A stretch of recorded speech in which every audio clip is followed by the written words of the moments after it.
꺼내봐야 되겠네. 7장 37절, 8절. 7장 37절, 8절. 명절 끝날 곧 큰 날에 예수께서 서서 외쳐 이르시되 누구든지 목마르거든 내게로 와서 마시라. 나를 믿는 자는 성경의 이름과 같이 그 배에서 생수의 강이 흘러나오리라 하시니. 이상은 하나님의 말씀입니다. 아멘. 자, 오늘 이 8장을 이해를 하려면 7장 37절에 명절 끝날부터 이해를 해야 됩니다. 명절 끝날입니다. 명절 끝날이라는 것은 어떤 날이냐면 그때 당시에 초막절인데요. 초막절, 이 절기를 이해를 해야 오늘 가늠한 여자의 이야기, 그 다음에 너희 중에 죄 없는 자가 돌로 쳐라 할 때 아무도 이걸 치지 못하고 다 돌아갔습니다. 이들이 뭐 특별한 게 있어서가 아니라 그럴 수밖에 없는 상황입니다. 근데 그걸 이해를 못하면 이게 뭐 예수님이니까 그런가 보다 이렇게 할 수 있는데 그런 의미는 그런 건 아니라는 거죠. 자, 보겠습니다. 일단 초막절의 사건을 한번 보죠. 초막절은 이스라엘 백성들이 어, 애굽에서 나와서 광야에서 텐트 생활했던 것에 감사해서, 그거에 지켜주심을 감사해서 이스라엘 백성들이 이제 마이크 꺼봐요. 이스라엘 백성들이 초막을 짓고 거기서 이제 일주일 동안 있으면서 하나님께 감사했던 그런 내용인데요. 집에서만이 아니라 성전에서도 어떤 이런 일이 있었어요. 동그랗게 켜져봐요. 이게 초막절에 그 이스라엘 백성들이 그 실로에서 초막을 짓는데 이게 높이가 있습니다. 높이가 5m인가 높아도 안 되고 10m 이상 높아도 안 되고 그다음에 낮아도 안 됩니다. 낮는 게 50cm인가 낮아도 안 되고요. 그런 법이 있더라고요. 자, 그런데 이 초막을 짓고 그다음에 또 이 그 동네에서도 지금도 이런 초막을 짓고요. 그다음에 이제 통상적으로 이렇게 짓는데 제가 이스라엘에 갔을 때 이스라엘 집들은 다 거의 이렇게 생겼어요. 유대인 집들은요. 그래서 저 베란다 있잖아요. 베란다를 일부러 저렇게 꺼내놨는데 거의 다 집들이 그래요. 그래서 이렇게 집에 한 모퉁이를 이렇게 꺼내놨어요. 이유는 이제 저기가 참 좋더라고요. 그래서 제가 이스라엘 갔을 때 저기 저 우리 친구 목사님이 유대인 그 마을에서 살아가지고 저 집에서 살았었는데 거기에 이제 있을 때 저기 저 베란다가 아주 통풍도 잘 되고요. 통풍도 잘 되고 그 다음에 이제 기억이 나요. 저희도 고기도 구워 먹었는데 유대인들 바로 옆에서 유대인들 집들은 다 저래 생겼어요. 그래서 저희 초막절 때 밖으로 나와야 되니까 멀리는 못 가고 또 옥상은 다 못 올라가고요. 여러 연립주택에 사니까 그래서 저렇게 해서 이제 초막을 짓는데 어 초막을 짓는데 그 위에다가 저렇게 나무를 놓고요. 엉기성기 놓는 거요. 그래서 이제 누워가지고 밤에 저기 안으로 비춰지는 그 빛들 있잖아요. 저걸 보면서 하나님의 은혜의 쏟아짐, 즉 빛 되신 하나님의 은혜를 사모하는 거예요. 자, 그 다음에 이제 명절 끝날에는 어떻게 하느냐?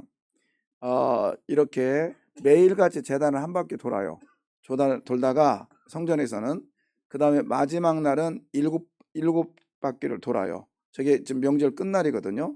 그러니까 마지막 날 8일째인데 마지막 그 바퀴를 돌으면서 그 다음에 이제 어떻게 하느냐면 마지막 그 돕고 그 명절 그 저 번제단 옆에 저기에다가 버드나무를 쫙 심어요. 거기다가 갖다 놓고 이제 초막절 시작할 때 갖다 놓죠. 그러면 한 6, 7일 지나면 저기 시들을 거 아닙니까? 근데 시들지 않게 저 위에서 물을 계속 부어줘요. 물을.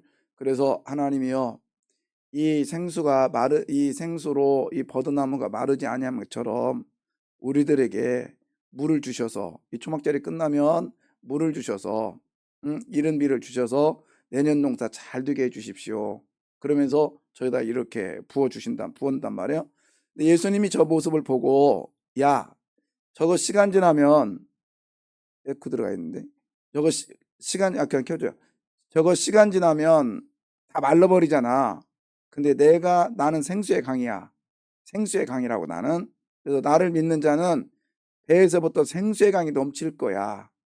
이 사건 보고 얘기하는 거예요.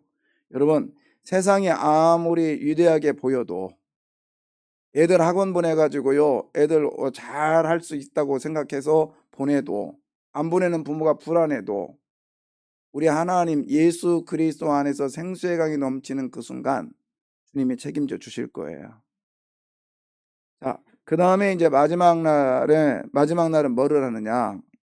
마지막 날에는 이제 성전에다가 불을 비춰요. 불을 해가지고 밤새도록 이렇게 축제를 합니다. 밤새도록 축제를 하는데 이 안에는 이제 여자들도 있고 남자들도 있고 근데 낮에까지 이렇게 축제를 해서 밖에서 보면 너무 막 휘황찬란하게 보는 거예요. 빛을 막 비춰가지고요. 이렇게 이제 등불을 붙이고 그 다음에 밤새도록 이렇게 빛을 막 하면서 비치는데 이때 이제 어떤 일이 일어나냐면 이제 여러분 성경 8장 1절을 봐야 돼요. 이 사건이 8장 1절입니다. 아직 명절이 다 안 끝났어요. 예수는 어디로 가시느니라. 예. 근데 그 앞에 보면은 53절에 53절이죠. 7장에 이제 다 각각 집으로 뭐하고 돌아가고 이게 뭐냐면 다 각각 집으로 돌아갔다는 얘기는 뭐냐면은 그 성전 안에 있는 사람들, 즉 이것은 예루살렘의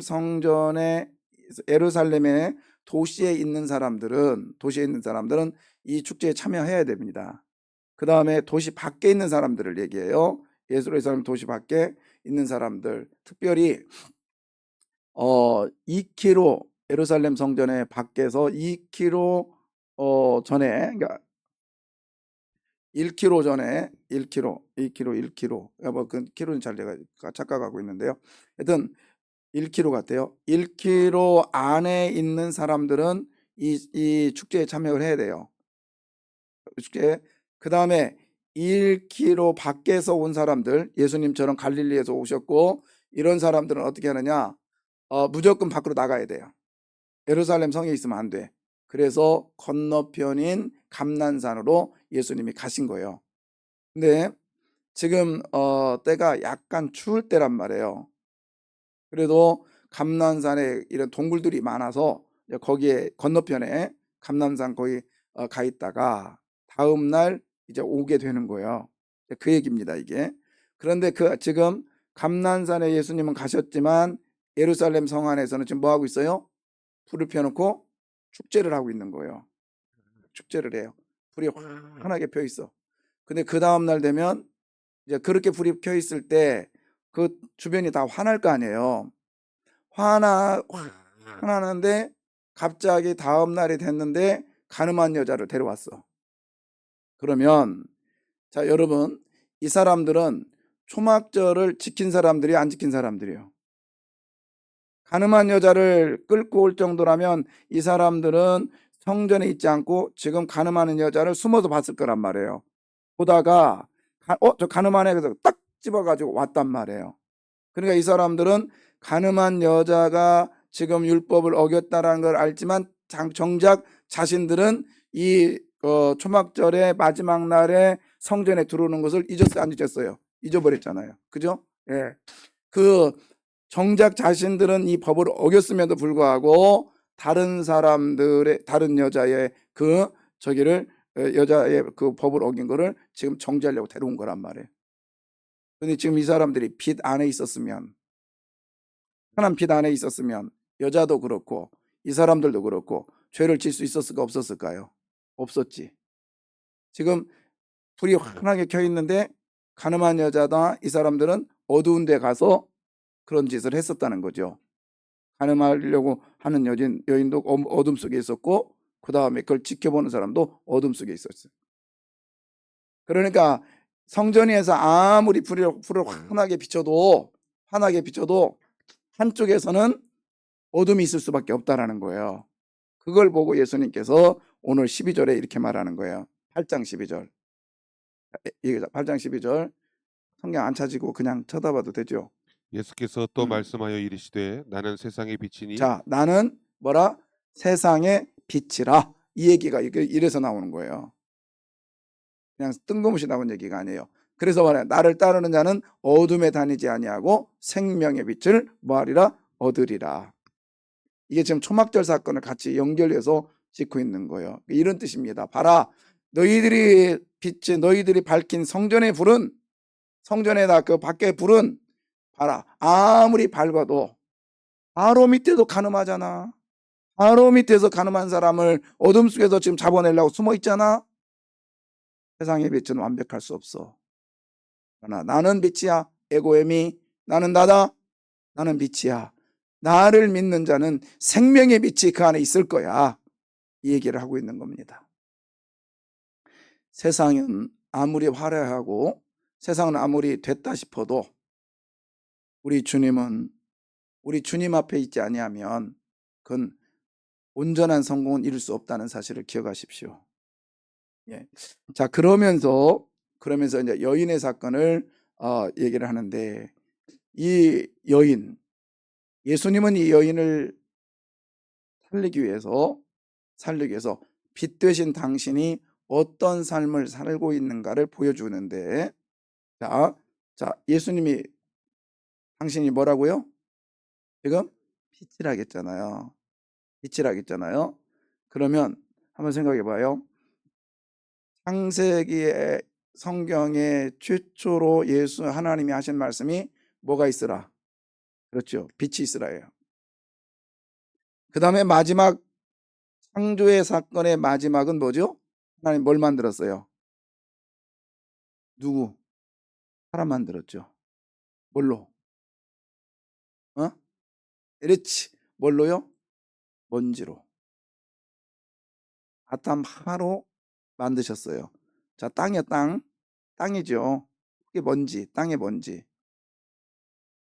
자, 에고엠이 나는 나다라고 하는, 야, 나는 세상의 빛이야. 그리고 그 얘기 속에는 뭐가 있느냐 보세요. 지금 예수님께서 여자를 데려온 그들에게 예수님 어떻게 하는가 보십시오. 자, 몇 절이냐면 6절 보겠습니다. 6절에 그들이 이렇게 말함은 고발할 조건을 얻고자 하여 예수를 시험함이더라. 예수님께서 뭐를 해요? 몸을 굽혔어요. 창조주께서 몸을 굽히시고 손가락으로 어디에? 땅에. 여러분, 이게 원래 맞지 않아요. 왜냐하면 성전 바닥은 뭘로 됐다겠죠? 돌이에요.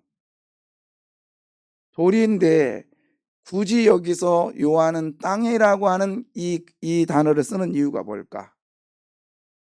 그 다음에 또 한 번 나오죠. 8절에 보세요. 8절에 보니까 또 한 번 나오면 다시 뭐를 해요? 몸을 굽혀서 손가락으로 땅에 쓰셨다. 우리는 뭘 썼느냐가 뭘 썼냐 궁금하거든요. 아니요. 여기서 하고 싶은 얘기는 땅이라는 단어예요. 땅. 성전에는 땅이 있을 수 없단 말이에요. 흙이 있을 수 없다는 얘기예요. 그럼에도 불구하고 땅이라는 단어를 쓰는 이유는 지금 너희들이 이 여인을 보잘것없는 여인, 그래 맞아, 이 여인 땅과 같이 아주 쓸모없고 부정한 여인이야. 그렇지만 나는 이 여인을 살리고 싶어. 그래서 예수님께서 2번씩이나 몸을 굽히셨어요.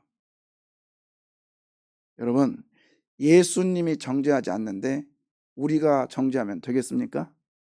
안 되지요. 저도 종종 아이들을 위해서 그럽니다. 언제 철들래? 밥값 좀 해라. 네 인생 네가 책임져. 이런 얘기를 해요. 그건 속상해서 하는 얘기죠. 그러나 예수님은요, 그렇게 정죄하지 않았어요. 10절 봅니다. 자, 11절. 대답하되 주여 없나이다. 예수께서 이르시되 나도 너를 정죄하지 아니하노니. 예, 나도 너를 뭐죠? 정죄하지 않겠다. 나도. 그러니까 누구도 너를 정죄할 수 없어. 너를 판단할 수 없어. 너는 하나님의 창조물이야. 너는 하나님의 최고의 작품이야. 내가 너 작품을 작품답게 하기 위해서 오늘 내가 2번씩이나 무릎 꿇었다고, 2번씩이나 허리를 굽혔다고 얘기하고 있는 거예요. 여러분, 우리 애들의 자녀들은 하나님이 허락하신 최고의 작품입니다. 하나님이 허락하신 최고의 작품이라고요.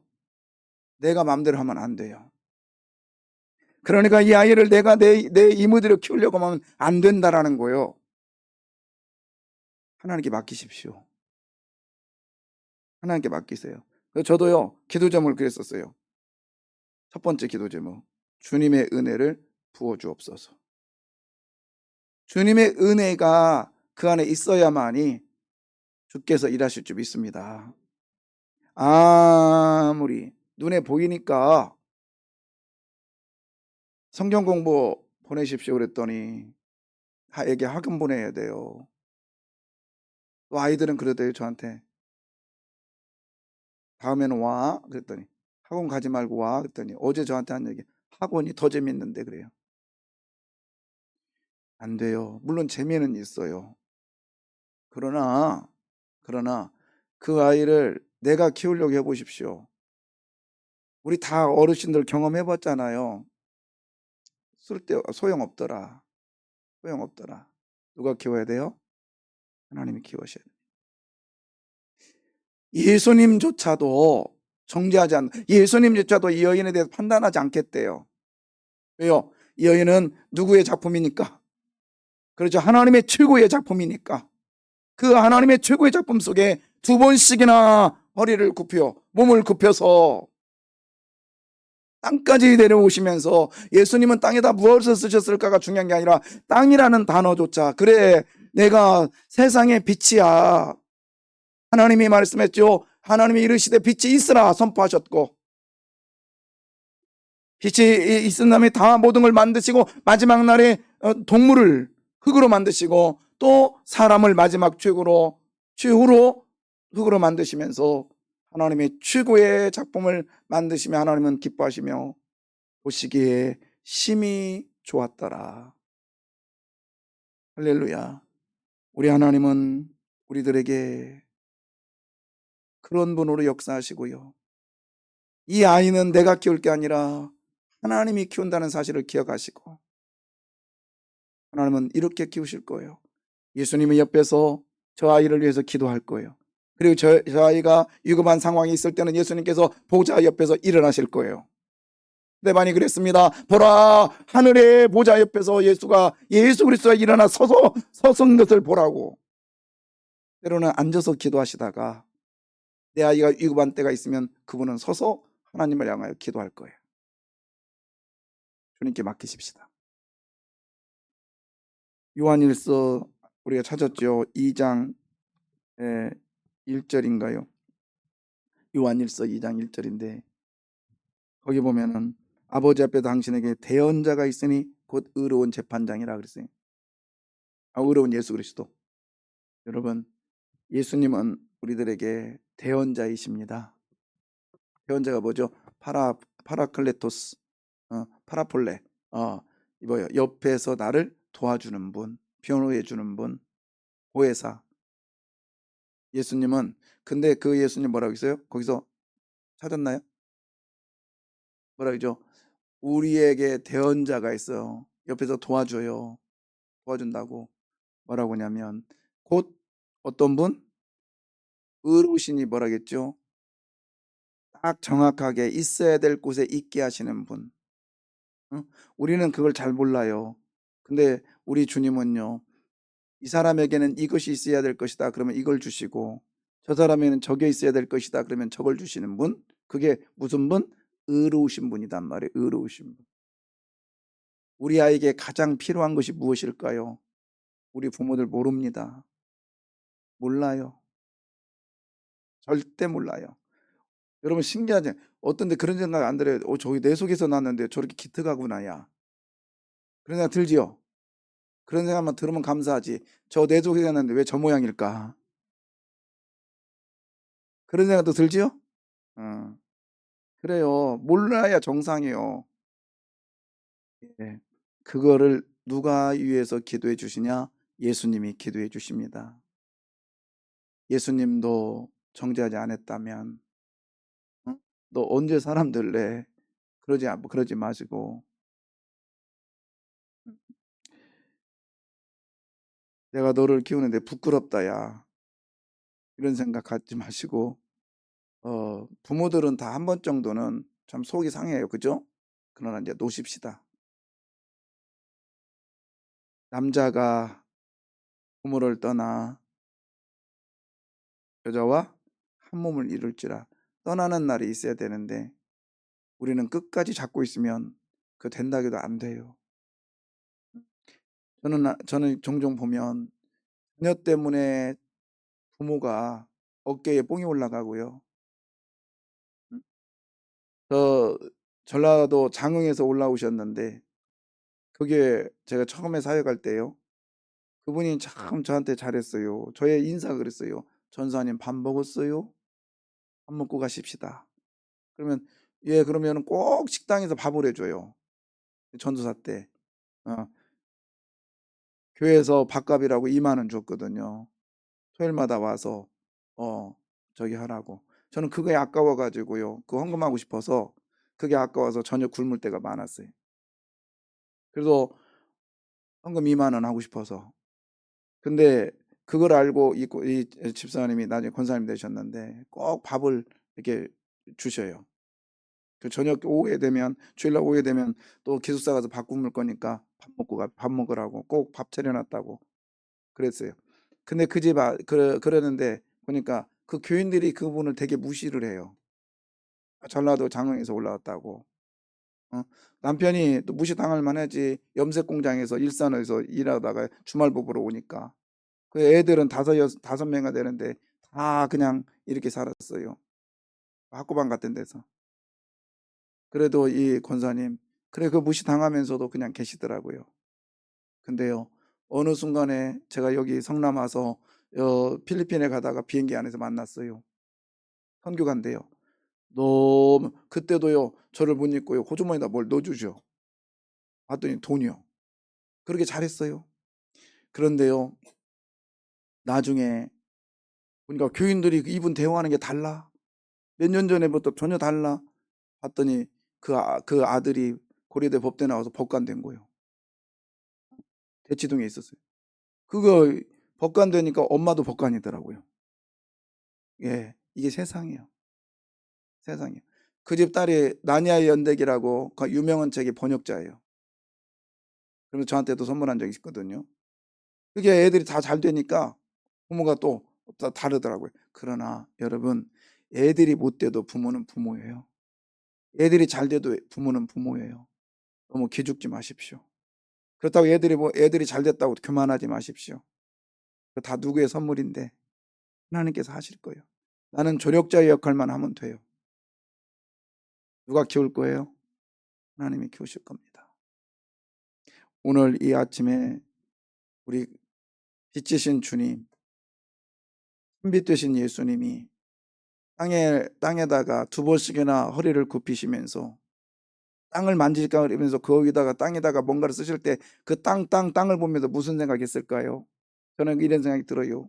아버지, 당신과 나는 그리고 성령과 함께 이 세상을 창조할 때 이 먼지와 같은 존재를 우리의 영상대로 만들어 놓고 그 코에다가 뽀뽀를 하셨는데 그리고 얘네들이 정말 행복하게 에덴을 소유하라고 만들어 놨는데 성전에서 불을 밝히면서 빛 되신 하나님 바라보면서 나가자고 하는 이들이 한쪽에서는 이 짓 하고 있어요.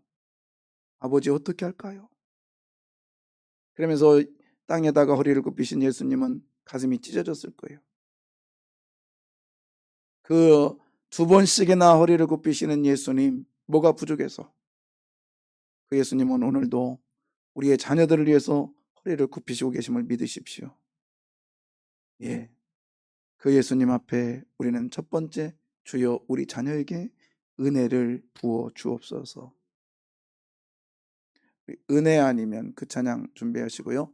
우리 좋습니다, 여러분. 이 시간 우리 아이들에게 은혜 아니면 우리가 살 수 없음을 고백하고요. 우리의 가문, 특히 우리 손자 손녀들에게 선생 우리 할머니 할아버지들은 그냥 이놈들 뭐가 이뻐서 이렇게 좋아하지? 그죠? 양모님 계시네. 어저께도 양모님 막 가시는데 그 뒤에서 쫄쫄쫄 따라가요 이놈이. 그래서 너 가지 마 그랬더니 나를 쳐다보고 울으려고 그래요. 그 말이 내가 그 표정 알아요. 나 돈 받으려고 하는데 왜 방해하냐고. 우리 양장로님 나는 한 번도 안 줬어. 얼마나 예뻐요, 그죠? 우리 손자 손녀를 위해서 뭘 부어달라고? 그렇죠. 은혜 부어달라고 이 기도만 잔뜩 하고 가십시오. 다른 기도하지 마세요. 은혜 부. 그리고 제가 오늘 아침에는 우리 아이들만 데리고 나오십시오. 아이들만 안수하겠습니다. 자, 조금 이따 할게요. 은혜 아니면